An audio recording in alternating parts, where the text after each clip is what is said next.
Long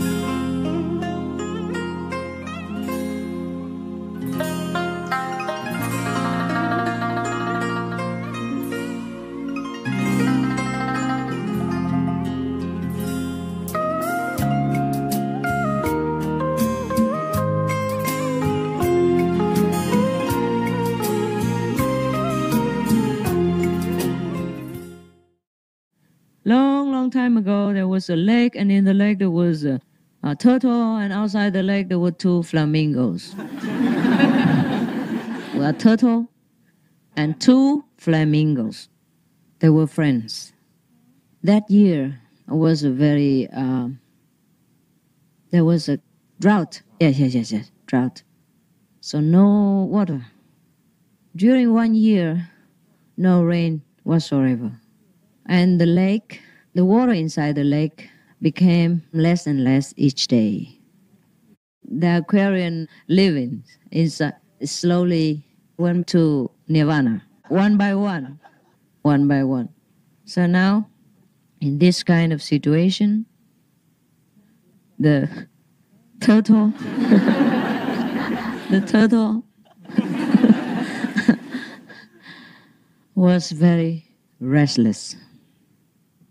And he was always thinking many things in his head about what to do. He wanted very much to be liberated from this situation. He was thinking and thinking. And then, fortunately, the couple, the flamingo couple, came to visit him. Seeing him with such a miserable face, wearing such a miserable mask, they asked him very friendly and anxiously, considerately, lovingly, "What's going on? What's the matter with you? How come you look so constipated?" So he looks so miserable. So the turtle said to them, Oh, you have no idea. I'm in a great predicament. I don't know what you can do for me, you two. But since many days, I haven't had anything to put into my solar plexus center. All I can do is meditate on the solar plexus center. There's no enlightenment coming. So I think I'm going to die.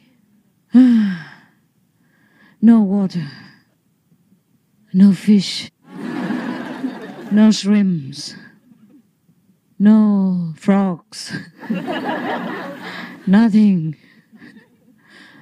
I think I'm going to die. Now the flamingo husband was in a very, very deep meditation over the problem.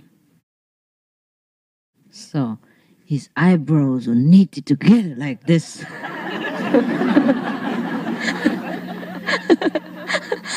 And his legs were crossed like that. And his wings were placed on top of his legs in a flamingo position. And his wisdom eye was a cloudy color from thinking. And the wife, the female flamingo, had such deep compassion. She was so much in sympathy with the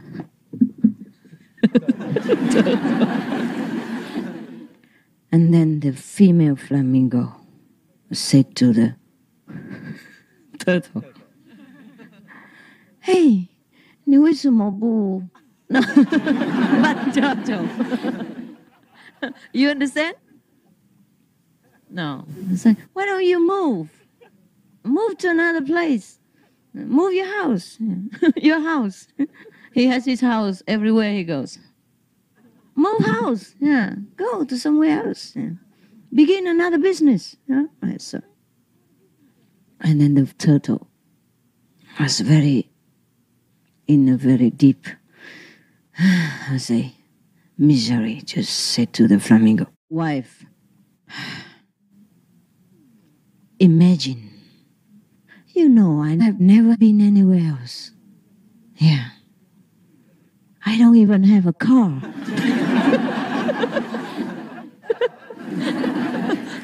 So more modern turtle.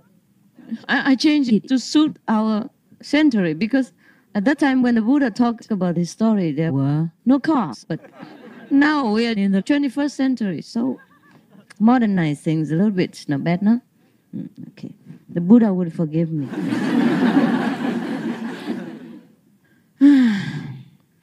You know,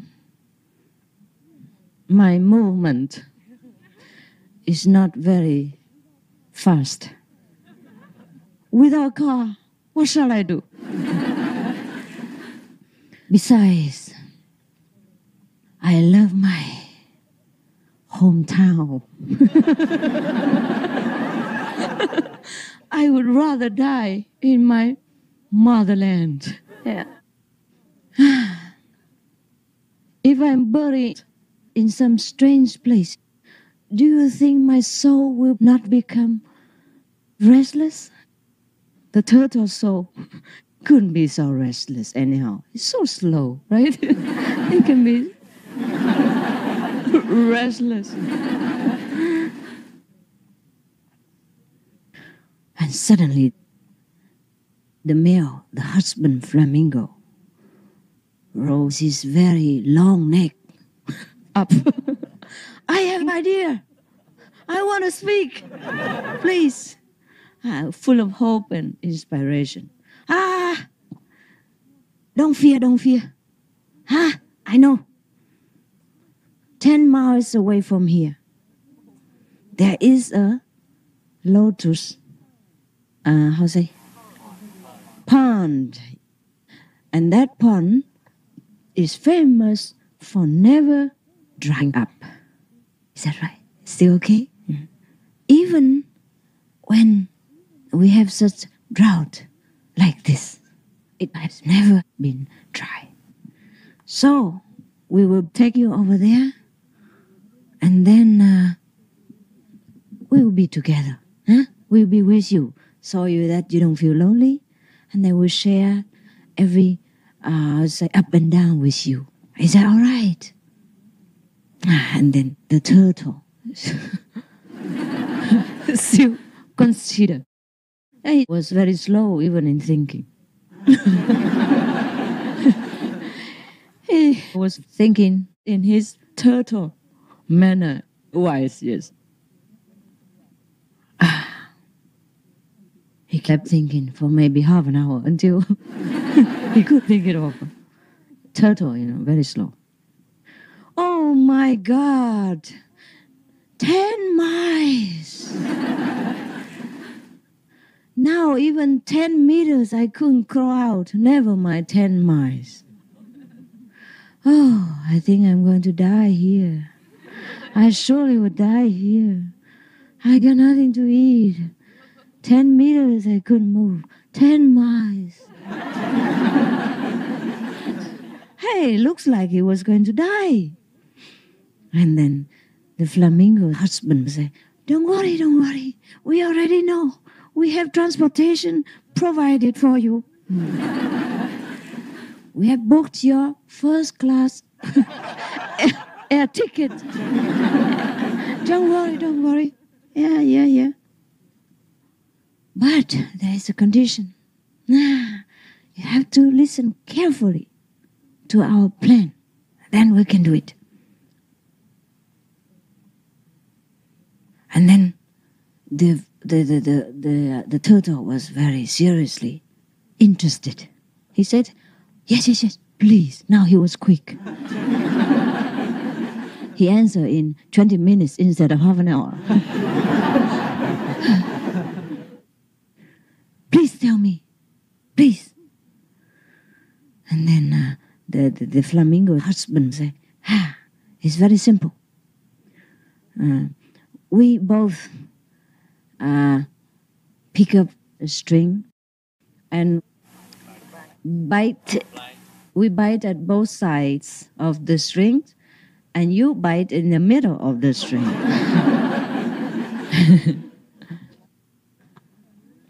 And then we will carry you to the destination.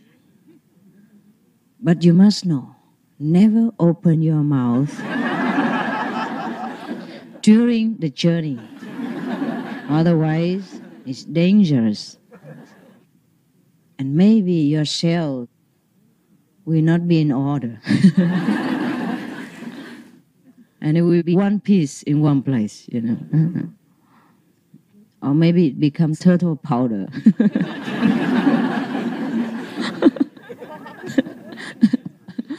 Smashed into mashed potatoes.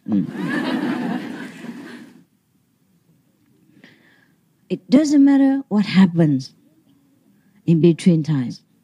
No matter how excited, how angry, or how provoked you are, you must never ever open your mouth. And only half an hour will be there. So, you remember? And the turtle say, Capito. So, okay, everyone prepared. And then the flamingo couple made sure once more. Remember? Bite your teeth. Clench your teeth and don't talk.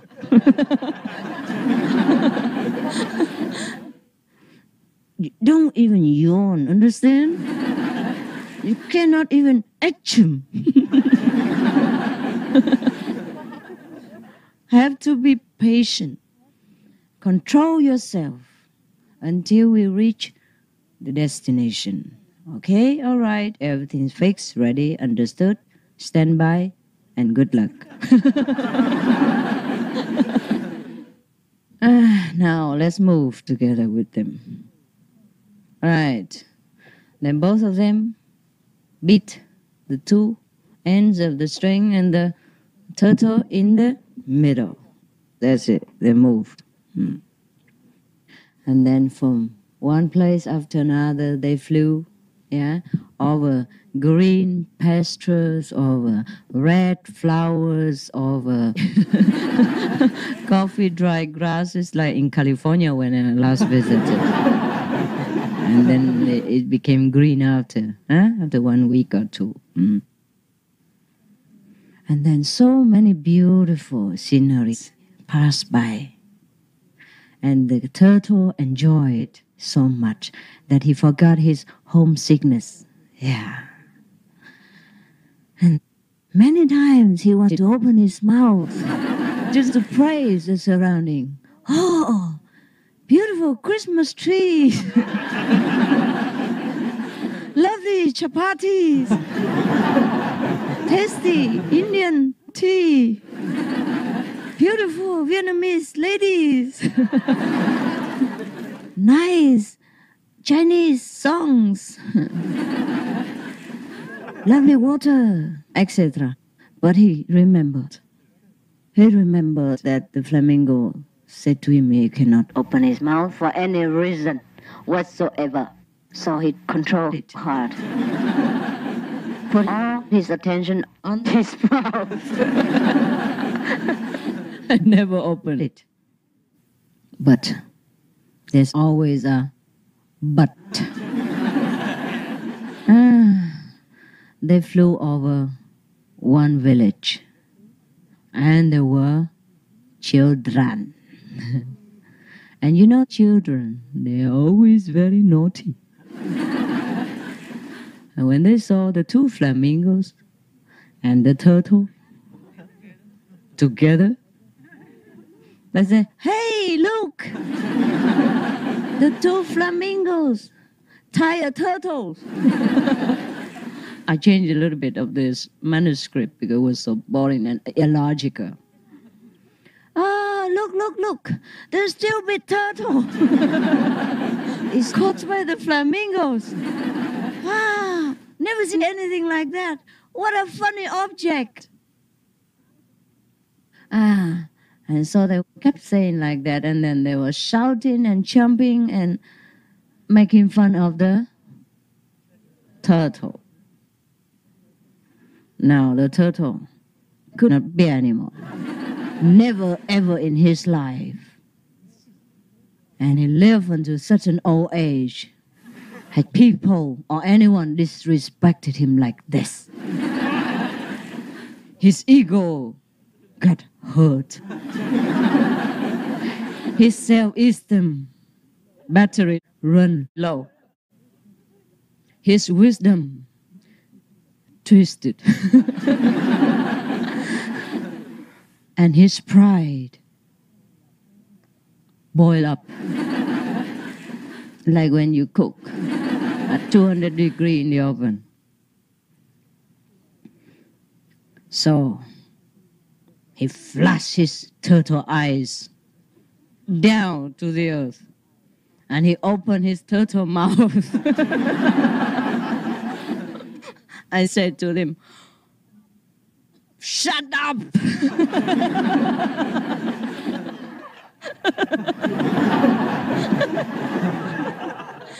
Shut your mouth!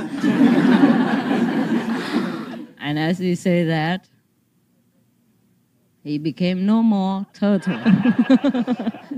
He was liberated. Huh? He was freed from his shell. So that's it.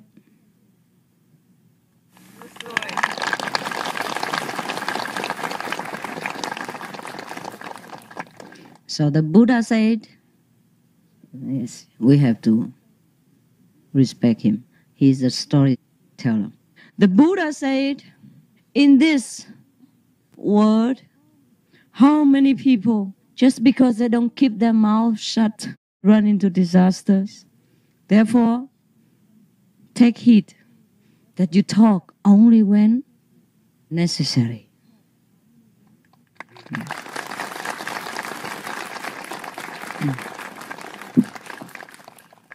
The story speaks for itself. And I have done my humorous best.